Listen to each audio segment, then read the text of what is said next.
Every cartel on the East Coast knew his name. Every politician owed him a favor, and every man who'd ever crossed him had disappeared without a trace. But Ash Donovan still kept a rusted key in his desk drawer, the key to a shack in a dead coal town in West Virginia, where his mother walked out on him when he was 7 years old. He hadn't been back in 30 years. Not because he'd forgotten, but because the memory of that empty kitchen table and that goodbye note burned worse than any bullet he'd ever taken. Now he's returned to buy the whole town and flatten it, every last rotting board and cracked sidewalk. Because if he can't erase the pain, he'll erase the place. But here's where the story turns. Inside that shack, hidden beneath the floorboards, there's a rusted metal box with a letter his mother wrote, and the very first line is going to bring the most dangerous man in America to his knees, because his mother never left him. She was forced out, threatened by someone he's called family his entire life, someone who shipped him off to foster care, cashed in his dead father's insurance, and then called him every single birthday for 3 decades pretending to love him. What happens next is something this town will never forget. If this is the kind of story that grabs you and won't let go, hit like, share it with someone who needs to hear it, and subscribe so you're here for every single one. Now let's go back to the moment those black armored SUVs rolled into Ridgehaven and everything changed.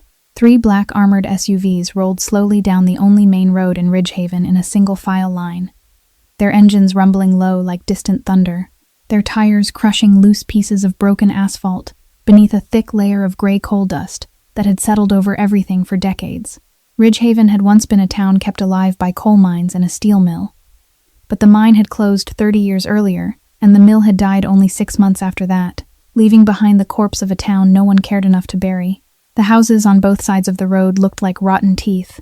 The ones still standing leaned to one side, and the ones that had already collapsed lay still in chest-high weeds. The only gas station at the edge of town was still operating, but its awning was cracked, and the sign showing fuel prices lit up only half the numbers. Across from it stood a small church, with 2 broken, stained glass windows patched over with cardboard. There were no traffic lights because there was no need for them.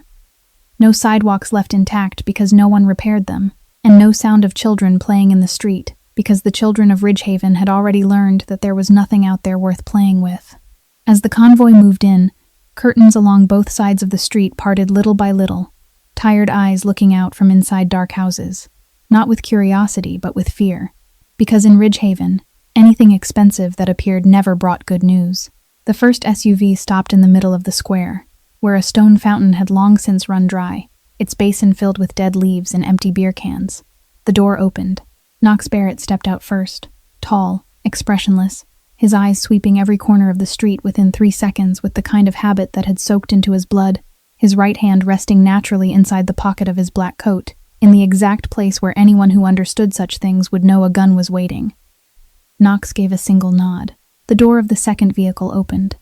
Ash Donovan stepped out and set foot on the cracked pavement of Ridgehaven for the first time in 30 years. He wore a black cashmere coat that fell to his knees, with a charcoal shirt underneath and no tie, 1 button open at the collar, a pair of custom-tailored trousers cut close to his frame, and polished calfskin Oxford shoes that cost enough to feed a family in Ridgehaven for a month. Those shoes touched the broken asphalt, coal dust clinging to the glossy black leather, and the contrast looked almost cruel, as if 2 different worlds were brushing against each other at a point where they were never meant to meet. Ash's face hadn't aged in the ordinary way. He was 37, yet his features were as sharp as if they had been carved with a blade. A square jaw, pale gray eyes that were almost colorless, and the look in them wasn't cold in the way of indifference, but cold in the way of a man who had seen too many terrible things to ever be surprised by anything again. He stood in the middle of the square without speaking, without moving, only looking at the roofs with holes torn through them, looking at store signs so faded they could no longer be read, looking at the narrow path in the distance that led toward the edge of town, where a small house stood waiting, a house he wasn't ready to look at again. Knox remained 2 steps behind him in silence, because Knox knew when the boss needed to speak, and when the boss needed everyone else to disappear from his line of sight. This was the second kind of moment. The wind moved through the square carrying the smell of old coal, the smell of rusted iron, and another scent Ash recognized at once even after 30 years, the smell of Ridgehaven, the smell of the place he had sworn he would never set foot in again. The gas station door swung open with the cheap jingle of a bell, and Perry Donovan stepped out into the sunlight with a smile so wide it looked as if someone had pulled the corners of his mouth apart by hand. Perry was 62 years old, his silver hair slicked straight back with cheap gel, dressed in a wrinkled white shirt tucked into khaki pants, and pinned to his chest was a small badge that read County Commissioner, which he wore everywhere, as if it were a military decoration, rather than an elected office in a county whose population was smaller than the number of seats in a medium-sized movie theater. He hurried toward Ash with both arms spread wide, his loud voice carrying across the empty square. "Ash, my nephew! Look at you! You look like you just stepped out of a magazine." Perry hugged Ash, tight and longer than necessary, and in the moment their bodies touched, Perry's eyes didn't look at his nephew's face, but flicked quickly to the Patek Philippe on Ash's wrist, then slid toward the line of armored SUVs parked nearby, then to Knox standing still as a statue behind him, then back to the watch one more time. It was the look of a man calculating value, not the look of an uncle seeing his nephew again after 30 years. Ash didn't hug him back. He stood still until Perry finished, then stepped back just far enough to create distance, and gave a single nod.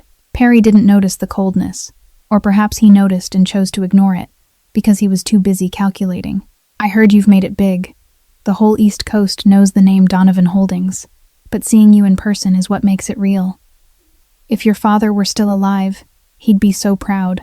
Then he lowered his voice, shook his head, and let his face settle into an expression of sorrow that looked more rehearsed than sincere, releasing a long, dramatic sigh. "As for your mother, Catherine, she was always restless, always wanting something better, a different life, a different place, and then she chose to leave. I don't blame her, but that was her choice. You understand that, don't you?" Ash looked at Perry. He said nothing. The stare lasted exactly 3 seconds, but Perry swallowed without meaning to, even though he didn't understand why. Ash finally spoke, his voice low and flat like water before a storm. "I'm here to sign papers to buy the land. Donovan Holdings is buying the whole town. Everything. I'm going to build Donovan Grand, a casino resort. Get the paperwork ready." Perry nearly choked on his own delight. He tried to keep his expression calm, but his hands were already rubbing together, an unconscious habit whenever he smelled money. Of course. I'll take care of everything. You don't need to worry. I'm the county commissioner. All land paperwork goes through me." Just then, from beside an old Ford pickup parked next to the gas station, a man stepped forward. Frank Mercer, 63 years old, tall and lean, with salt and pepper hair and a Carhartt jacket like a construction foreman, walked with the slow confidence of a man used to holding power in small places. Frank was the owner of Mercer Construction, the only mid-sized construction company in the county, and he had also once been Thomas Donovan's business partner, back when the coal mine was still operating.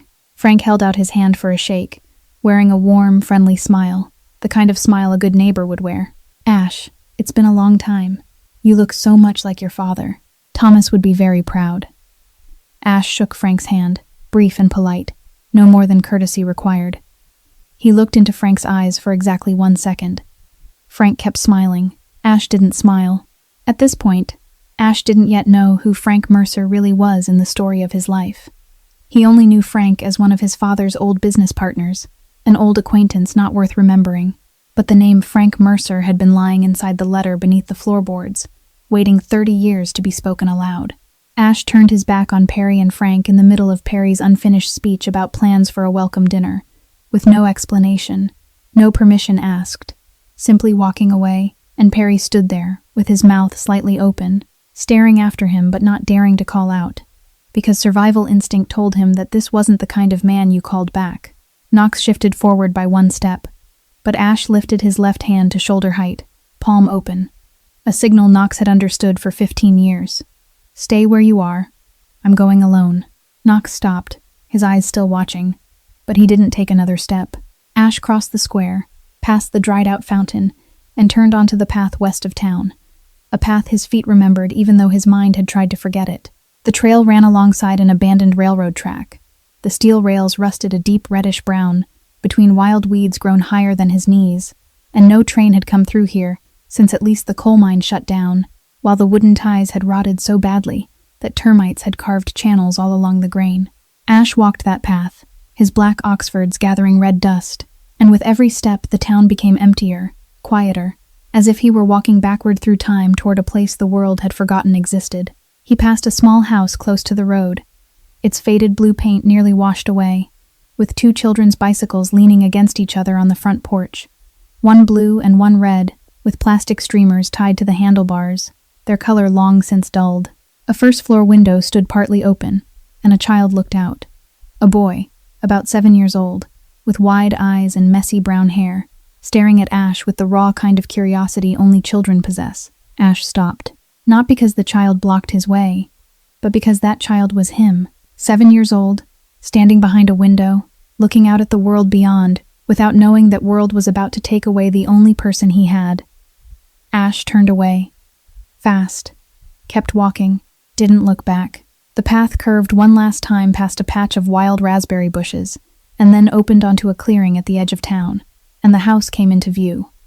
Smaller than he remembered. Much smaller. Or maybe he'd grown used to living in a 300-square-meter penthouse, overlooking the Manhattan skyline. So everything else now looked like a toy. The white paint had faded into the dirty gray of things abandoned too long. The low wooden fence in front sagged sideways like a loose row of teeth about to fall out, and the tin roof had at least 3 holes in it that he could count from where he stood. Grass had grown over the front steps. A broken dead branch leaned against the side wall.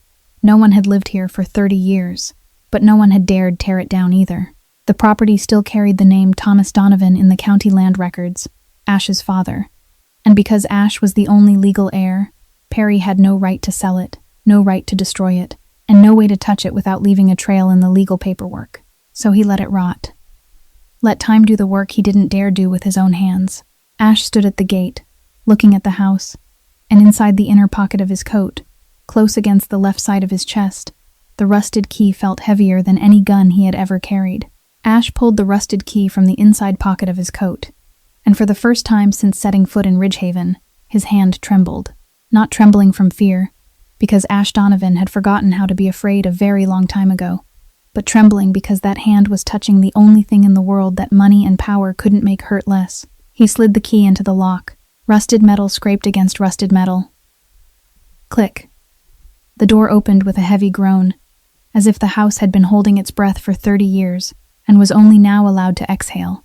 The smell hit him before the light did, the smell of old wood, thick dust, damp fabric, and beneath it all, so faint it almost felt imagined, the scent of the cheap soap Catherine used to wash clothes by hand in the aluminum basin out on the back porch. Ash stepped inside, and the silence struck him like a wall. Not the ordinary silence of an empty house, but a silence that felt dense and burdened, as if every sound that had ever lived inside this place, laughter, crying, the sewing machine running late into the night, had been trapped inside the walls and was still trying to get out.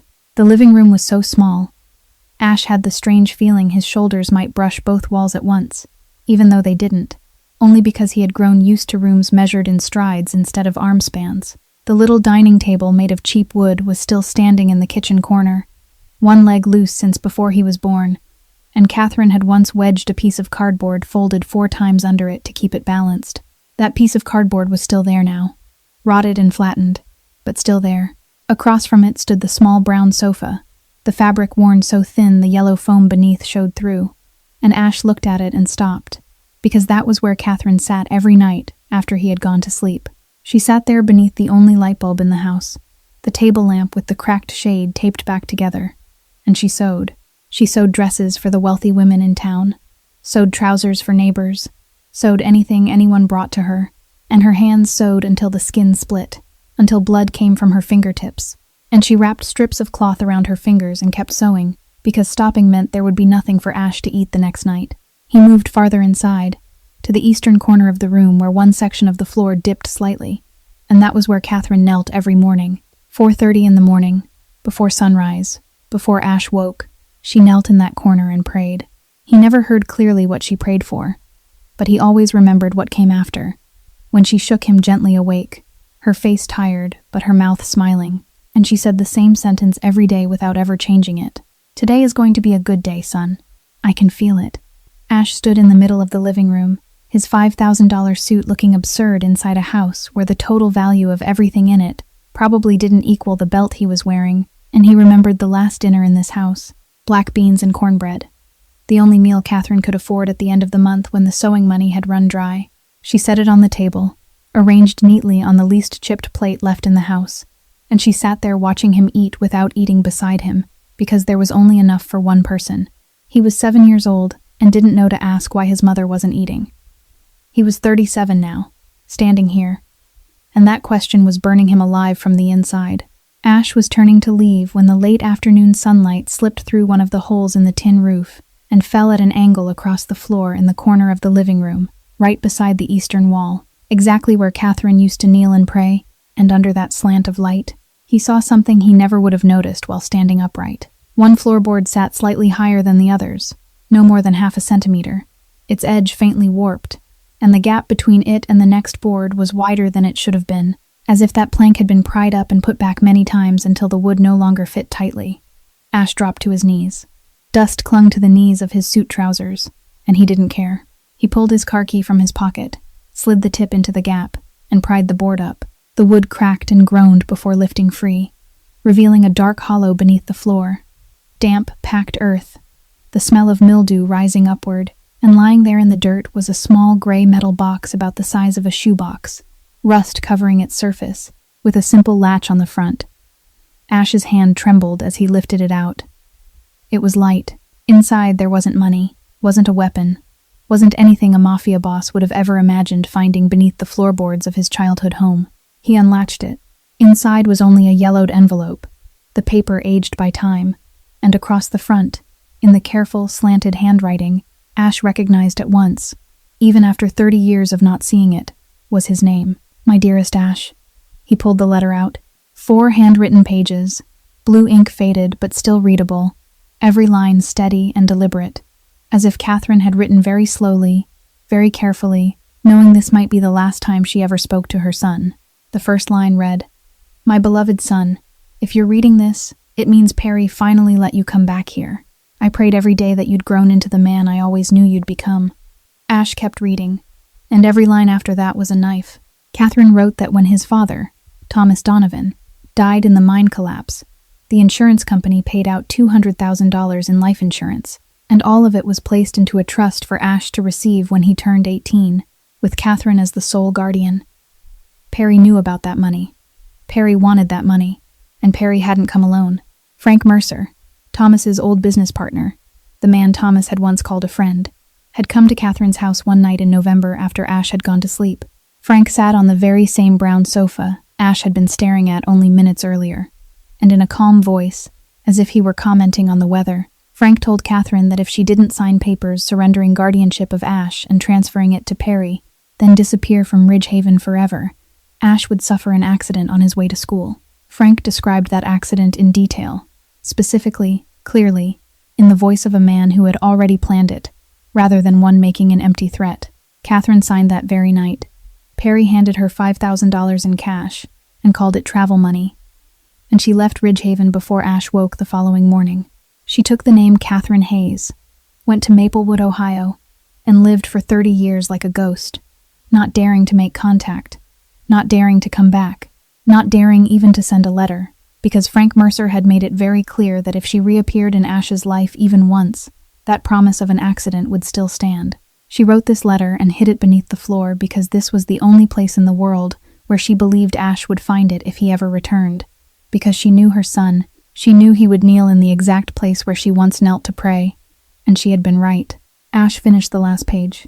He sat motionless on the dusty floor, the 4 sheets in his hand, and the world he had spent 30 years building, the empire, the power, the ruthlessness, all of it had been built on the foundation of one lie, that his mother had abandoned him.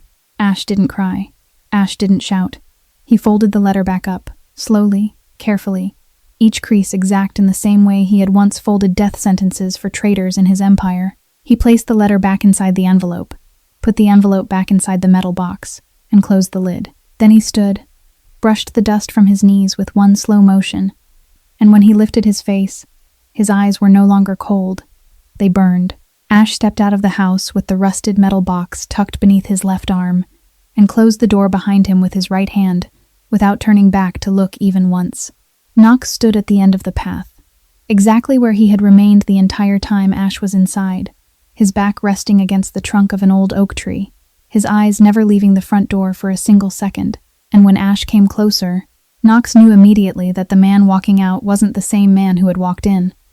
Knox had served Ash for 15 years. He had watched Ash give orders to deal with traitors without a single rise or fall in his voice. He had sat beside Ash during negotiations where one wrong word could end in blood, and Ash's face had never changed.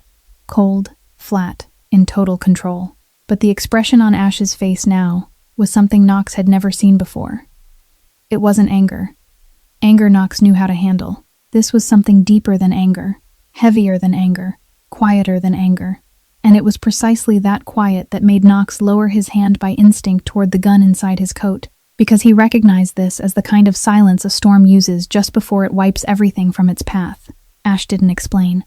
He didn't say what the letter had said. He didn't say what was inside the box. He simply walked straight to the vehicle, opened the back door, got in, placed the metal box on his lap, and spoke exactly one sentence in a voice so low, and even that Knox had to lean forward to hear it clearly. "Find my mother.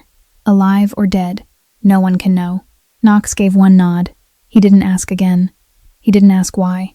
That was why Knox had survived 15 years beside Ash Donovan, while others hadn't made it past 15 months. He knew when he needed to know, and when he needed to stay silent. Knox drove back toward town along the main road, and when the SUV passed Perry's gas station, Ash looked through the tinted glass. Inside the station, yellow fluorescent light spilled outward through the dirty windows, and Perry was sitting behind the register with his feet up on the counter, laughing into the phone, a cigarette waving lazily in his other hand, looking like a man who had nothing in the world to worry about. Ash watched him through the dark glass and remembered every birthday call.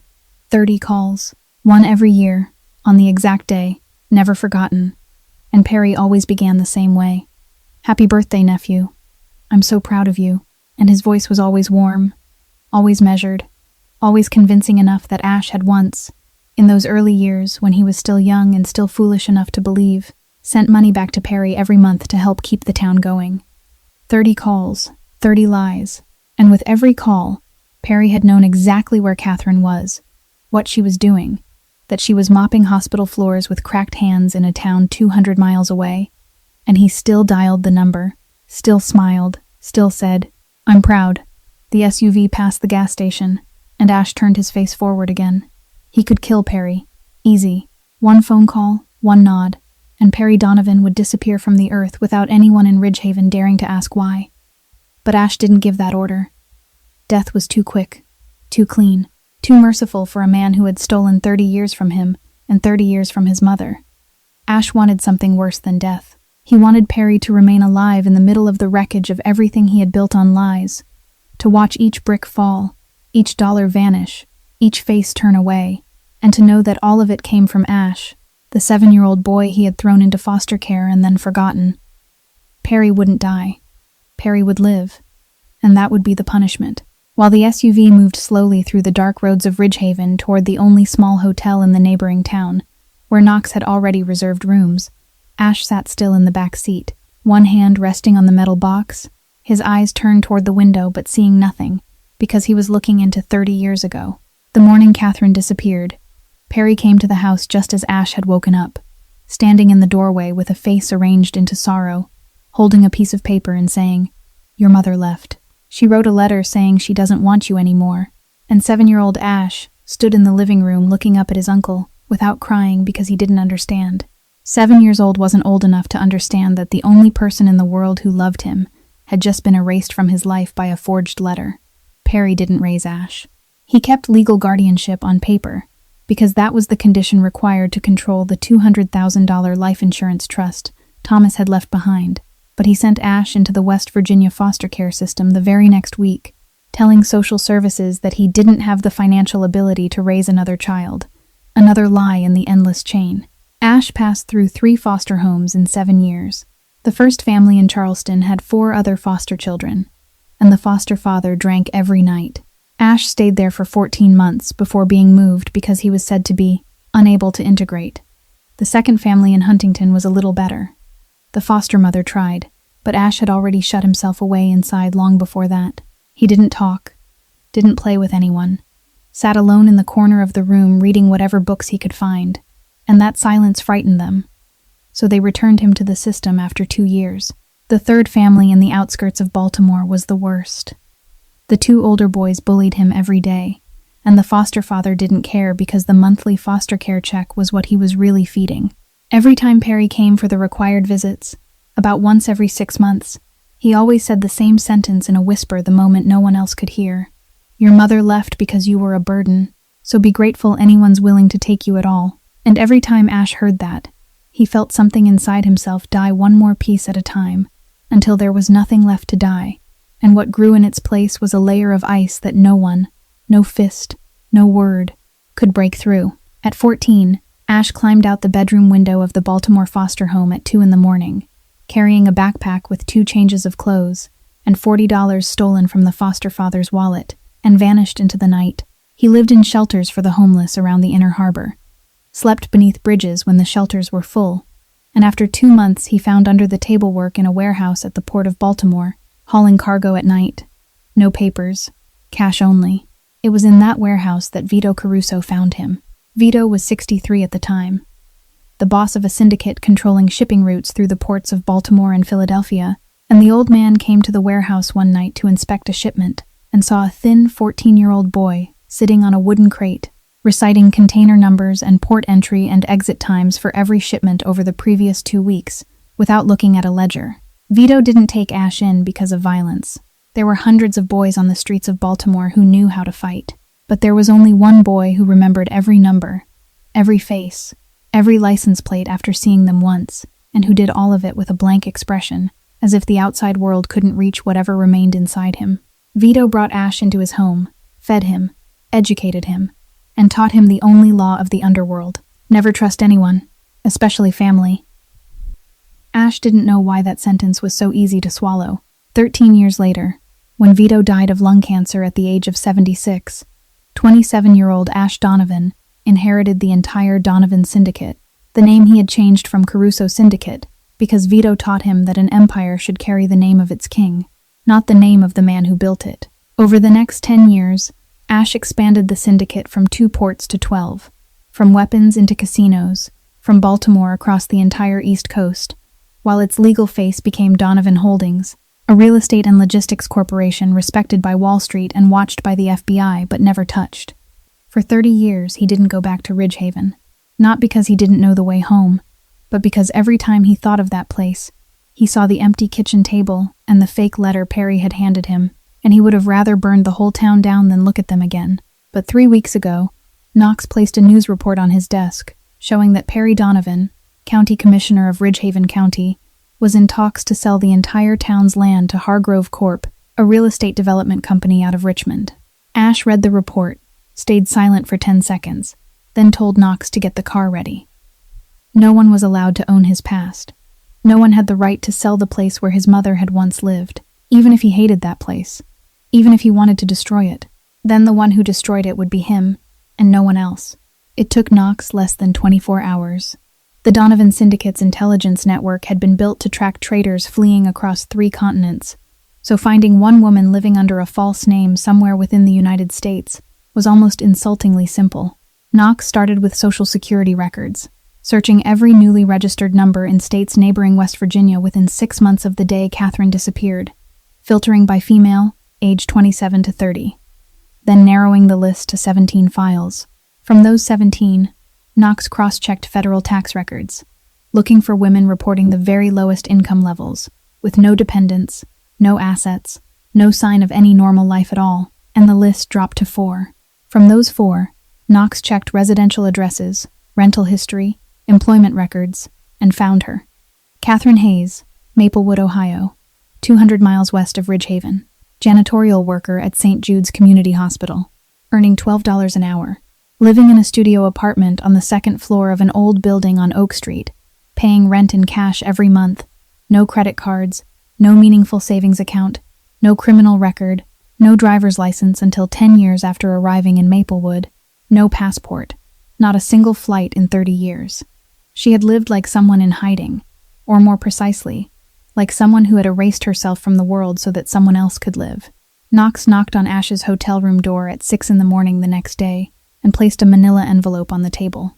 Inside was the full file, including her home address, workplace, work schedule, and a photograph taken from a distance on a phone that one of Knox's men in Ohio had sent overnight. The image showed a woman stepping out through the back door of St. Jude's Hospital after the night shift, wearing a pale blue uniform, her silver hair twisted into a neat bun at the nape of her neck, her back bent slightly, one hand carrying a small plastic bag. Ash picked up the photograph, looked at it. Knox stood by the hotel room door, watching, and in 15 years of following Ash Donovan through underground wars, cleanups, and nights when blood dried on the floor before dawn, Knox had never once seen the boss's hand shake. But the hand holding the photograph was shaking. Ash stared at the image for a long time, so long that Knox thought he had forgotten there was another person in the room. And then Ash lowered the photograph onto the table, his face still expressionless, his eyes still dry. But when he finally spoke, there were only 3 words, and the last one trembled. "She's still alive."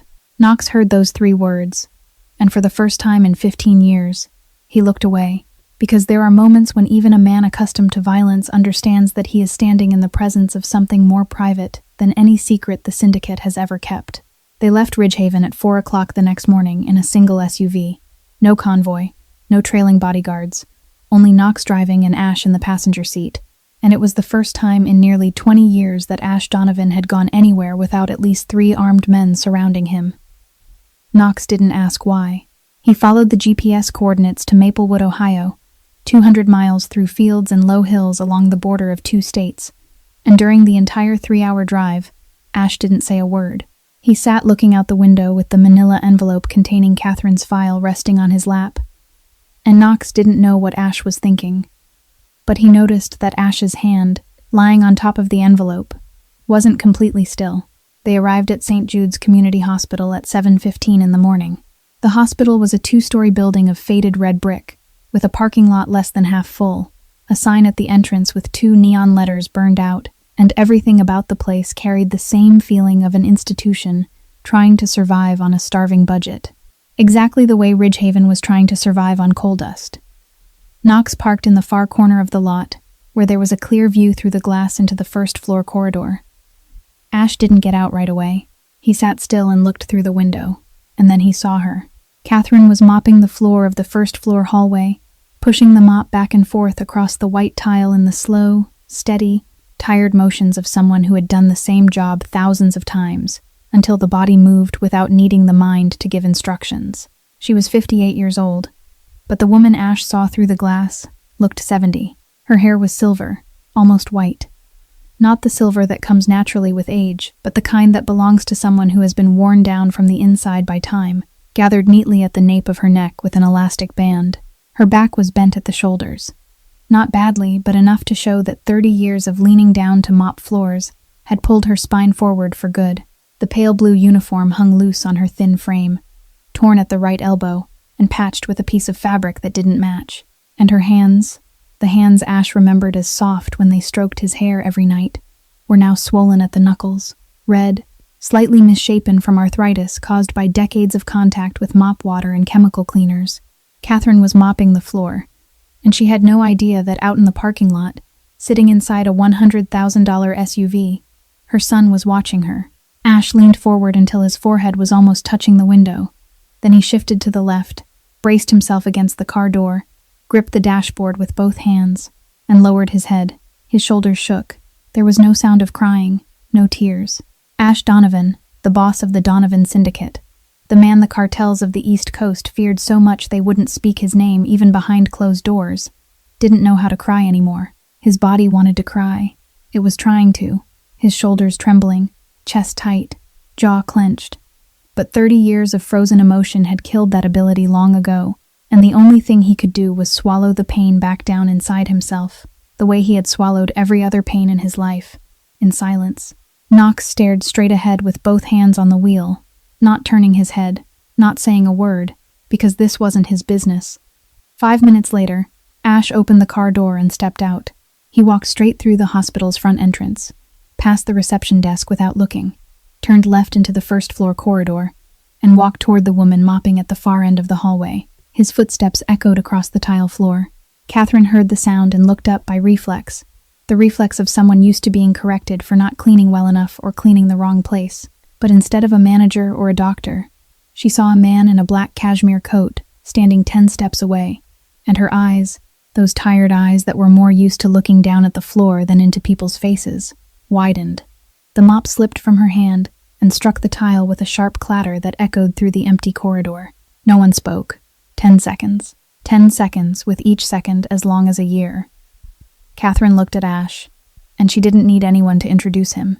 Didn't need a name. Didn't need an explanation.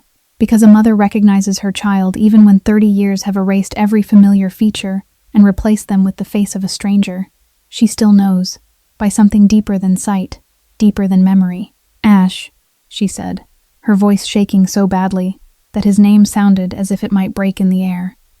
My son. Ash stood there, and every wall he had built over 30 years, every layer of ice, every cruelty, every cold expression he had used to survive in the underworld, all of it meant nothing here, in the small hospital hallway that smelled of bleach, standing in front of the thin woman wearing a uniform torn at the elbow. He said 4 words, and his voice wasn't the voice of a mafia boss, but the voice of the 7-year-old boy who had woken up in an empty house 30 years earlier. You didn't leave me. Catherine broke into tears, not silent tears, but the kind of sob that bursts from deep inside the chest, the kind of cry that had been trapped for 30 years, and she lifted both swollen hands to cover her mouth but couldn't stop it. Ash stepped forward and held her. The hands that had signed death orders, held guns, closed around the throats of traitors, held his mother so gently it was almost as if he wasn't touching her at all, because she was too thin, too fragile, and he was afraid that if he held her any tighter, she would break like glass. Catherine cried into the chest of his cashmere coat, and her tears soaked through the expensive fabric without her knowing what it cost. Ash didn't cry, but his knees gave way slowly, as if the weight of 30 years had finally come down on his shoulders all at once, and for the first time in 30 years, the most powerful mafia boss on the east coast of the United States knelt down on a hospital tile floor that smelled of bleach, wrapped his arms around his mother's knees, and couldn't say another word. Ash returned to Ridgehaven the following afternoon, alone, leaving Catherine in Maplewood with the only promise he had spoken before leaving the hospital. You're going home, but not yet. Trust me. When the SUV stopped again in front of the Ridgehaven Square, Perry was already standing on the gas station porch like a dog catching the scent of food. And before Ash had even shut the car door, Perry came hurrying over with that familiar smile. I thought you'd already taken off. I've got all the land purchase papers ready. We can sign whenever you want. Ash looked at Perry for 3 seconds, then said he needed to stay a few more days to take a closer look at the lots before Donovan Holdings commits that kind of money, and it was a sentence designed with surgical precision, so Perry would hear the words, that kind of money, and stop asking anything else. Perry nodded eagerly, over and over, inviting Ash to dinner, inviting him to his house, offering him everything, all of which Ash refused with a short shake of the head, and when Perry turned and walked back toward the gas station, Ash watched him go with the eyes of a man counting the final days of prey that had no idea it was already marked. That night, Ash called Walt Brannigan. Walt had been Ash's personal lawyer for 12 years, the man who handled every legal transaction for Donovan Holdings, a man capable of making any stream of money look clean on paper and uncovering any dirty one someone else tried to bury. Walt flew in from Philadelphia the next morning, carrying 2 suitcases full of documents and an encrypted laptop, sat down in the hotel room. Knox had turned into a temporary command center and got to work. Ash gave Walt only one assignment: dig through every financial record belonging to Perry Donovan and Frank Mercer over the past 30 years. Every account, every transfer, every contract. It took Walt 48 hours. The first thing he found was the trail of Thomas Donovan's $200,000 life insurance payout. The insurance company had transferred the money into the trust account in Ash's name just 2 weeks after Thomas died. But exactly 2 months after Catherine disappeared, Perry, as Ash's new legal guardian, had signed an order releasing the entire amount from the trust under the justification of child care expenses, and transferred it straight into his personal account at a bank in Charleston. $200,000, gone in a single transfer. But that was only the beginning. Over the next 30 years, Perry used his position as county commissioner to sign a long series of community development contracts with Mercer Construction, Frank Mercer's company. These contracts used federal funds intended for Appalachian redevelopment, American tax dollars allocated to build roads, repair schools, and improve infrastructure in poor towns like Ridgehaven. On paper, every contract looked perfect, complete with estimates, timelines, and inspection reports. In reality, most of the projects were never completed at all, or only partially completed with the cheapest materials possible, while the difference flowed directly into Perry and Frank's personal accounts. Walt traced every transaction, every contract, every signature, and when he laid everything out on the table in chronological order, the picture became so clear that no lawyer was needed to understand it. Total. More than $2 million over 30 years. Not an enormous amount by Ash's standards, but more than enough for Perry to live comfortably on the bones of a dying town, and more than enough to send him away for a very long time under federal embezzlement laws. Walt presented the file to Ash in the hotel room. 87 pages of documents, bank evidence, copied contracts, signature images, money flow charts. Ash turned every page slowly, missing not a single line, then closed the file and gave one instruction. Walt would compile everything into a complete legal package, then send an anonymous copy to the office of the Attorney General of West Virginia, along with an unsigned complaint. Ash Donovan would appear in none of it. No fingerprints. No name. He was a ghost, and ghosts don't leave traces. The legal system would do its part, and Ash would do his, and Ash's part wasn't taught in any law school. While Walt finalized the file, and Knox prepared recording equipment for the next stage of the plan, Ash did something Knox didn't understand. He walked alone to Patsy's Diner, the only restaurant still operating in Ridgehaven, sitting on the corner of the main road across from the church with the broken glass windows, a low brick box with a neon sign that still lit only the letters P and D, while the rest had long since died.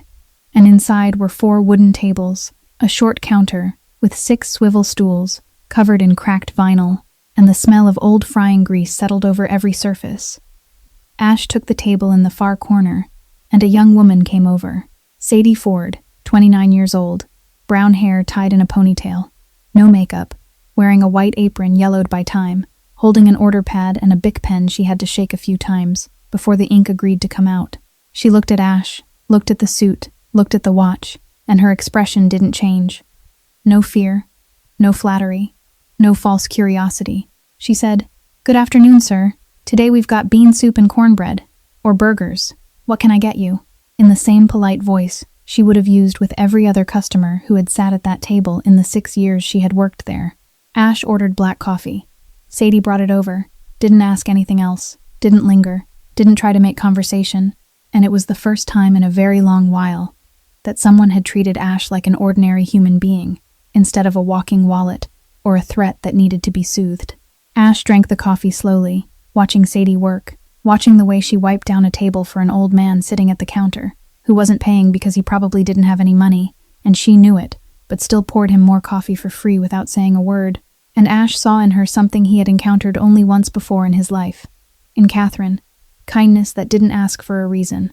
When Sadie turned back into the kitchen, Ash placed a black leather briefcase on the chair across from him, stood up, and walked outside.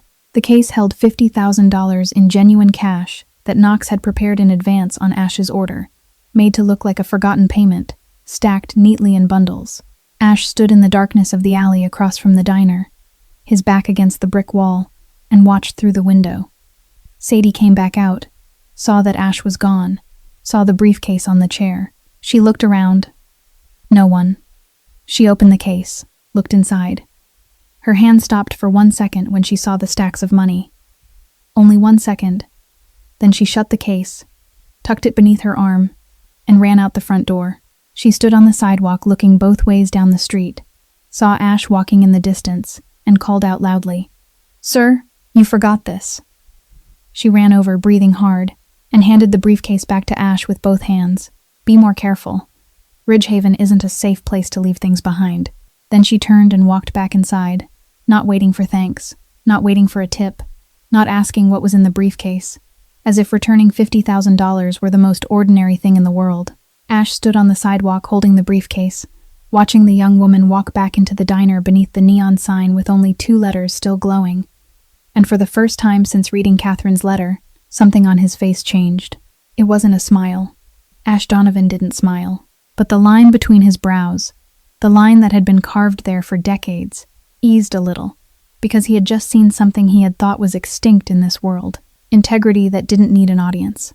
The next morning, Ash called Perry to the hotel and informed him that Donovan Holdings would hold a public land purchase signing ceremony in the town square the day after tomorrow, inviting all the residents of Ridgehaven to come and witness it, because this is a historic moment for the town, and everyone deserves to see their future. Perry's eyes lit up the moment he heard it, not because of Ridgehaven's future, but because he was already calculating the percentage of commission he would pocket from the deal as the county commissioner approving the land transfer. Ash knew exactly what Perry was thinking, because he had spent his whole life studying men like Perry, the kind who saw money everywhere and prey in everyone.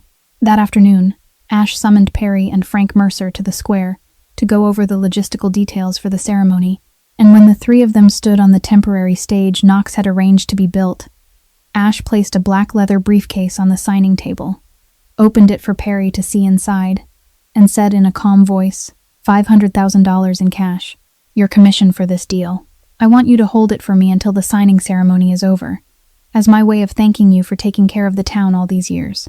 Perry's eyes widened so far they looked ready to fall out of his skull. Frank Mercer, standing beside him, swallowed hard as well, and the two men stared at the stacks of cash inside the briefcase with the same expression Ash had seen hundreds of times in his career, the look of greed when it can no longer pretend to be anything else. Perry snatched up the briefcase, clutching it against his chest like a newborn child, and promised he would keep it safe.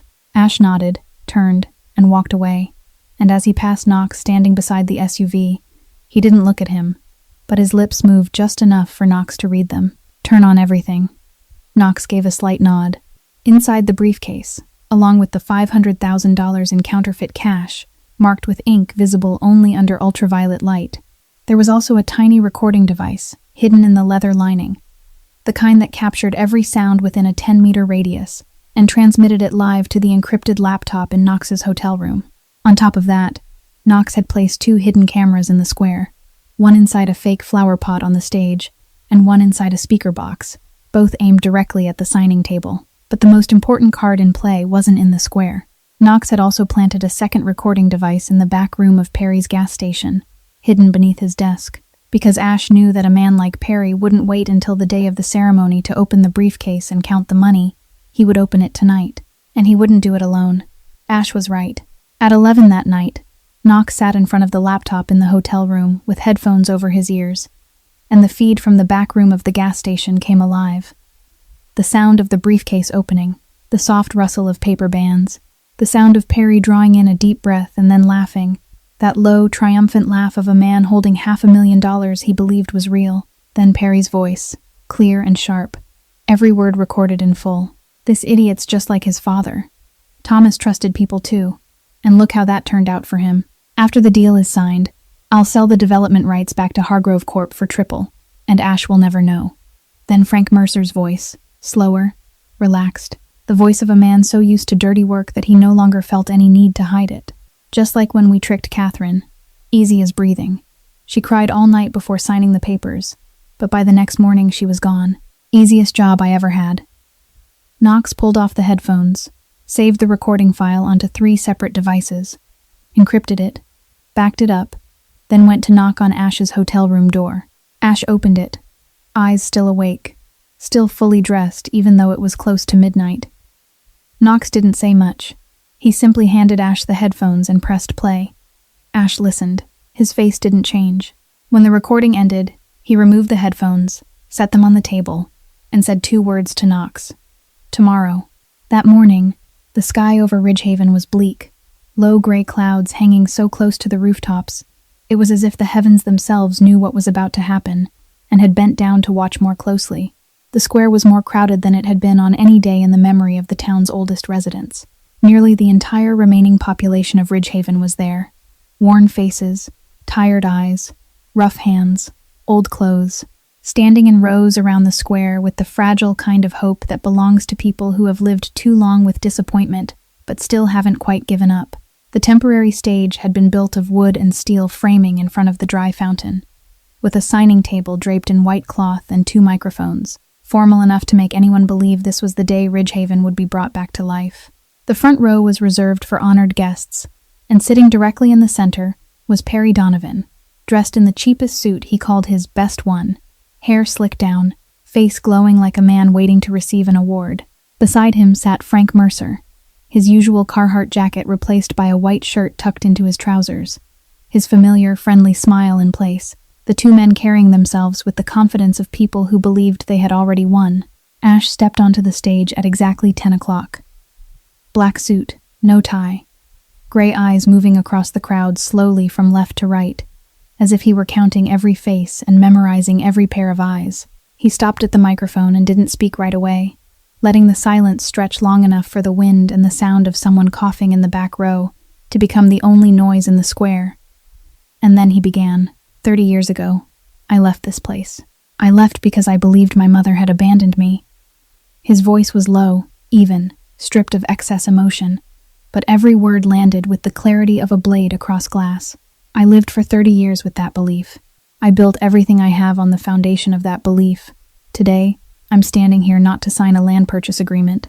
He paused, looked straight at Perry. Today, you're going to hear the truth. Perry was still smiling, but the smile had begun to stiffen at the corners of his mouth, as if the muscles in his face wanted to change expression. But his mind hadn't yet given them permission, because he still didn't understand what was happening. Ash gave a nod toward Knox, who stood beside the speaker system. Knox pressed a button, and Perry Donovan's voice rang across Ridgehaven Square through the sound system. Clear, sharp, unmistakable. This idiot's just like his father. Thomas trusted people too, and look how that turned out for him. Then Frank Mercer's voice followed, slower, comfortable, cold. Just like when we tricked Catherine, easy as breathing. She cried all night before signing the papers, but by the next morning she was gone. The square went dead silent. Not a whisper, not a cough. Nearly 100 people stood frozen like stone statues, eyes wide, mouths open, and in that silence everyone heard the sound of Perry Donovan's chair scraping backward as he lurched to his feet. His face had gone white, white as paper, white as the face of a man who had just seen a ghost, and he shouted in a voice that cracked halfway through. That's a lie. Somebody edited that recording. Ash, I raised you. I took care of you when your mother ran off. Ash looked down at Perry from the stage, and the distance between them now wasn't only the physical distance between the platform and the front row, but the distance between truth and 30 years of lies. Ash didn't shout back. He didn't need to. His voice stayed low, stayed level, but every word struck Perry like a hammer blow. You didn't raise me. You sent me into foster care 2 weeks after my mother disappeared. You kept legal guardianship on paper, so you could withdraw the $200,000 of my father's life insurance. You didn't raise me, Perry. Ash paused and let the next sentence fall into the silence like a bullet hitting water. You sold me. Frank Mercer sat frozen in his chair, his face turned gray, his hands gripping the arms of the chair so hard his knuckles had gone white, and he couldn't say a word. Walt Brannigan stepped onto the stage beside Ash, a thick file in his hands, lifting each page high before the microphone. This is a copy of the $200,000 transfer from Ash Donovan's trust account into Perry Donovan's personal bank account, including the transfer date, account number, and Perry Donovan's signature. This is the list of 37 fraudulent construction contracts between the County Commissioner's Office and Mercer Construction, with a total value of more than $2 million in federal funds. This is the money flow chart showing those funds moving directly from community development accounts into the personal accounts of Perry Donovan and Frank Mercer. The townspeople looked from Walt to Perry, from Perry to Ash, and across those worn faces so used to enduring hardship, something new began to take shape. Not anger, not yet, but the slow, painful realization that the man they had elected county commissioner, the man who ran the only convenience store where they bought bread and gasoline, had been stealing their future for 30 years right in front of them. Just as Perry opened his mouth to shout something else, a low sound rolled through the square, the engine of a black SUV moving slowly through the crowd, and every eye turned toward the edge of the square where the vehicle came to a stop directly beneath the stage. Knox, standing beside the platform, gave a nod to the man in the driver's seat, Ash's head of security, and the man stepped out and opened the rear door. Ridgehaven Square stopped breathing. The woman who stepped out wasn't the Catherine Ash had found in the hallway of St. Jude's Hospital, in a blue uniform torn at the elbow, but another version of her, The version 30 years of suffering could no longer touch. Catherine wore a pale gray wool coat tailored to fit her well. Her silver hair brushed neatly back. No jewelry, nothing showy. But she walked onto the ground of Ridgehaven with her head held high and her back, though still slightly curved at the shoulders, no longer bearing the bend of someone forced to bow beneath hardship, but the shape of a woman who had carried 30 years of sacrifice and was still standing. She was thin. She was fragile. Her swollen hands remained hidden in the pockets of her coat, but her steps were steady, and her eyes looked straight ahead. The longtime residents of Ridgehaven recognized her first. An old woman in the third row lifted a hand to cover her mouth. Her eyes widening so far the wrinkles in her face seemed to stretch. A middle-aged man standing beside her whispered Catherine's name, and his voice shook. Then the crying began. Not loud weeping, but the quiet kind. Tears sliding down worn faces, because they remembered Catherine Donovan, the seamstress everyone had loved, the woman Perry claimed had run away because she despised a poor life, and now she was standing here in flesh and blood, alive, and that meant everything Perry had ever said was a lie. Perry saw Catherine and stumbled backward, his foot catching on his chair, nearly falling, and his face no longer looked white but gray, the gray of a man staring at something that shouldn't be possible. "Catherine," he whispered, his voice raw, and then he said it louder, almost shouting, "You were never supposed to come back here. You were supposed to stay hidden and rot in that hospital forever." Catherine climbed the stage steps slowly, one at a time, without rushing, and stopped in front of Perry, less than an arm's length away, the woman he had erased from her son's life 30 years earlier. She looked at him, and when she spoke, her voice wasn't the voice of someone taking revenge, but the voice of someone who had survived everything the man before her had thrown at her and was still standing here. "I'm not a ghost, Perry.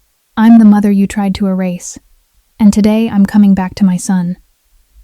She turned toward Ash, and on the face of the most powerful mafia boss on the east coast of the United States, the coldness the underworld had grown used to fearing melted at once, like ice meeting fire, not slowly, not little by little, but all at once. And Ash stepped forward and took his mother's hand, the swollen, roughened hand, the hand that had mopped hospital floors for 30 years so he could live, and he held it gently, with both hands, as if it were the most precious thing he had ever touched. The sound of police sirens cut through the air from the eastern side of the square. 2 West Virginia State Police patrol cars and a black sedan from the State Attorney General's office came to a stop at the edge of the crowd. 4 officers stepped out with a man in a gray suit carrying a briefcase, a representative from the State Attorney General's office, and they walked straight toward the stage with the expressions of men who had read all 87 pages of evidence sent anonymously to their office 2 days earlier. The Attorney General's representative climbed onto the stage, showed Perry the arrest warrant, and said in a calm, professional voice that Mr. Perry Donovan and Mr. Frank Mercer were being arrested based on an anonymous complaint supported by evidence of federal embezzlement, contract fraud, and falsification of legal documents. 2 officers stepped forward and handcuffed Perry. The other 2 went to Frank Mercer, who had remained frozen in the front row ever since the recording had been played, and they cuffed him without resistance, without a word, as if every sentence inside him had died in his throat the moment he heard his own voice through the loudspeakers. Perry was different. As they dragged him down from the stage, he struggled, turned to look at Ash, and shouted in a shattered voice, "Ash, I'm the only family you've got. I'm family." Ash stood on the stage, still holding Catherine's hand, and he didn't turn around. He only said, loud enough for Perry to hear, loud enough for the whole square to hear, in a voice without anger, without sorrow, only truth. "Family doesn't sell each other." Perry was pushed into the police car, and his shouting faded as the door slammed shut. Ash turned back to the crowd, Catherine standing beside him, and he spoke. "I didn't come here to build a casino. I didn't come here to erase your history." From the rusted metal box, the same box he had carried from the old house, he pulled out a new set of documents. "Perry and Frank's accounts have been frozen. Every dollar they stole will be returned to this town. We aren't building a casino. We're building the Catherine Donovan Community Hospital and a housing cooperative. Ridgehaven won't remain a monument to poverty." He looked down into the crowd, searching for one face, and nodded toward Sadie Ford, standing at the edge of the square, still wearing her Patsy's Diner apron because she had run out the moment she heard the loudspeakers. "Sadie Ford will manage the cooperative, because in Ridgehaven, There's only one person I trust, the one who returned what didn't belong to her. 3 years had passed since the morning the truth shattered 30 years of silence in Ridgehaven Square, and the dead coal town was breathing again. The main road had been repaved, smooth and black and shining, without a single crack, and now children's bicycles raced along it every afternoon, instead of standing untouched on porches, because there had never been anywhere safe to ride. Perry's old gas station had been transformed into the Ridgehaven Community Center, its new sign painted white against a blue background, and inside there was a meeting room, a small library, and a corner for children to study after school, something that had never existed before, because no one had ever thought the children of Ridgehaven needed a place like that. The Catherine Donovan Community Hospital was finishing its final details, a new 2-story building of bright red brick, modern, fully equipped with everything any small town in America could dream of, and on the sign out front, the name Catherine Donovan had been engraved in brass. Not the false name Catherine Hayes that she had carried for 30 years, but her real name, the name she deserved to bear. The little house at the edge of town, the gray-painted house with the broken tin roof where everything had begun, was no longer recognizable. Ash had refused to tear it down. He chose restoration, plank by plank, brick by brick, but with the finest materials money could buy. Warm cedar walls had replaced the rotting wood. Double-paned windows had taken the place of crooked frames, and the roof was now bright red tile, red like the roof Catherine used to describe to Ash in bedtime stories when he was a little boy, when she would tell him that one day they would have a house with a red-tiled roof and a small garden in front. And Ash at 7 had believed it, and Ash at 37 had made it real. Inside, the polished oak floor gleamed, and the space where the metal box had once been hidden was now a seamless part of the boards, so smooth that no one would ever know that directly beneath that place, a letter had waited for 30 years. Early that morning, the screen door opened with a soft creak, and Catherine stepped onto the porch. She wore a simple cream silk blouse, her silver hair brushed neatly back, and in her hands were 2 cups of tea prepared the way she and Ash used to drink it when he was small. Weak tea with a little honey, no sugar, no milk, the kind of poor people's tea that now carried the taste of the most precious things in the world. Catherine's hands had been treated by a specialist, anti-inflammatory medicine, physical therapy, and though the marks of 30 years of mopping hospital floors still remained on her skin, the joints of her fingers were no longer swollen and red, and when she held the teacup, her hands no longer trembled. Ash was sitting in the porch chair, taking the cup from his mother's hand, looking out at the hospital that bore her name sparkling in the morning sun at the center of town, and he said in a gentle voice that Knox would have never believed belonged to the same man who had frozen millions of dollars with a single nod. "This is the best investment I've ever made, Mom. For years I thought success was the numbers in my bank accounts. I thought the hole inside me could be filled with more power, more money, more fear from other people. But standing here with you, I understand that none of it has value unless it's used to protect the people you love." Catherine looked at her son, her eyes wet but her mouth smiling, the same smile Ash remembered from 30 years earlier, the smile she wore every morning before saying, "Today is going to be a good day, son." And now, for the first time, those words were truly real. Then came the sound of footsteps along the path leading to the house, and Sadie Ford approached, no longer wearing her Patsy's Diner apron, but a professional dark gray suit, her hair neatly tied back, her head lifted high, walking with the confidence of a woman who had found her purpose. "The first shipment of supplies for the school has arrived, Mr. Donovan," she said with a sincere, bright, unforced smile. "Call me Ash," he replied. "In this town, we're all family." That afternoon, when the sunlight began to lean, and the sky above Ridgehaven turned into shades of orange and gold, so beautiful Ash couldn't remember ever seeing them that way, because 30 years ago, he had never once thought to look up at the day sky. He sat down at the kitchen table, the new table made of solid oak with 4 even legs, no cardboard folded underneath to keep it steady, and he took out the rusted metal box. He opened the lid and looked at the yellowed letter still resting inside its envelope. Catherine's slanted handwriting still readable though the ink had faded, and he didn't need to read it again, because every word had already been carved into his heart. Beside the letter, he placed a new photograph, one of him and Catherine standing together on the stage in the square on the day Perry was arrested.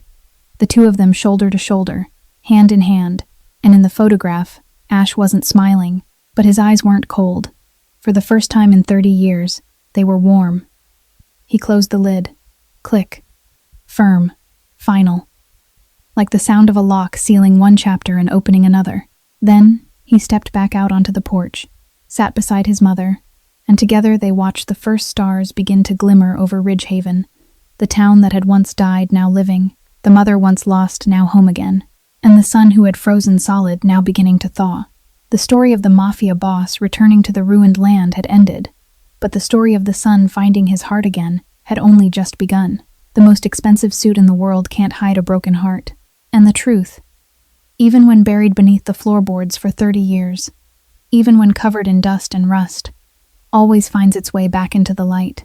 Maybe the greatest lesson Ash and Catherine's story leaves with us isn't about money or power at all, but about the courage to face the truth even when it hurts enough to bring us to our knees, about a mother's love so strong that 30 years of silence couldn't kill it, and about how who we become after losing everything is what truly defines us.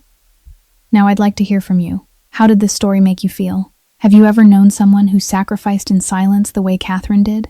Have you ever carried a wound for years only to discover later that it was never your fault? Share your thoughts and feelings from the deepest part of your heart in the comments below, because every one of your stories deserves to be heard. If today's story touched you, please hit like, share this video with someone who needs to hear it, and don't forget to subscribe to the channel so you can keep listening with me to more stories every day. I wish everyone watching this video good health, a joyful life, and peace in every day ahead. Thank you for spending your time with today's story. Goodbye, and I'll see you in the next video.